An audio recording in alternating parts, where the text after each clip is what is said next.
হ্যাঁ, সমস্যাটা মূলত হচ্ছে আমার হাজবেন্ডের কাছ থেকে আসলো, যে ও যদি মানে অনেক সমস্যা হয়েছে পারিবারিকভাবে ওকে নিয়ে, আমার মানে এই ছেলের সাথে সম্পর্ক হওয়ার আগে ওকে, হইতেই পারে। হইতে মানে ও আমার সাথে এত খারাপ ব্যবহার করছে যেটা আমি একটা স্ত্রী হিসেবে মানতে পারিনি। কিরকম? কিরকম হচ্ছে, ও আমার বিয়ের আগে নির্বাচন করছিল, তো নির্বাচনে হইতে পারি নাই, না হওয়ার পরে অনেক টাকা ঋণ হয়েছিল। ওকে, তো আমার বিয়ের পরে সেই ঋণ তো আমার ঘরেও আসছিল, বলতে আমিও তো সেইগুলো সহ্য করছি, কারণ অবশ্যই। তার ছিল 5 টাকা ইনকামের সামর্থ্য, তখন তো আমি 5 টাকাই ভোগ করতে পারতাম না। Right. দিনায় মানে তার যে দিনাগুলো আছে সে অর্ধেক দিতে হইতো তাকে, আর অর্ধেক আমার জন্য খরচ করতে হতো, তখন তো আমি একা ছিলাম, আমার সন্তান ছিল না। জি। তারপরও বেবি হওয়ার পরেও কিন্তু ওর মানে কিছুটা দিনা ছিল, তো সবগুলো শোধ হওয়ার পরে একটু ভালোভাবে জীবনযাপন করতেছিলাম।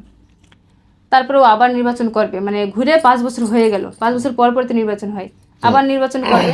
পরে আমার বাবা বেঁচে থাকতে ওকে অনেক নিষেধ করছে যে করিও না, তো আমিও অনেক নিষেধ করছি যে মেম্বার নির্বাচন করছেন না চেয়ারম্যান? মেম্বার, জি।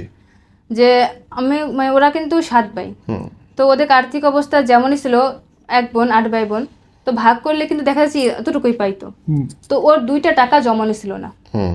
যে আমি যদি অসুস্থ হয়ে পড়তাম বা ও যদি অসুস্থ হয়ে পড়তো, যে ঘরে গোছানো আছে ওইখান থেকে যে 2 টাকা বের করে চিকিৎসা করাবে এরকম সামর্থ্য ছিল না, জি। বা ওর ফ্যামিলিগতভাবে ওর ভাইরা ওকে ওরকম ভাবে সাপোর্ট করতো না। ও বাড়ির বড় ছেলে, কিন্তু মনে হয় যে সবার ছোট ছেলে, সবার ছোট ছেলের কথাও যেভাবে শোনে, ওর কথা ওরকম ভাবে শুনতো না।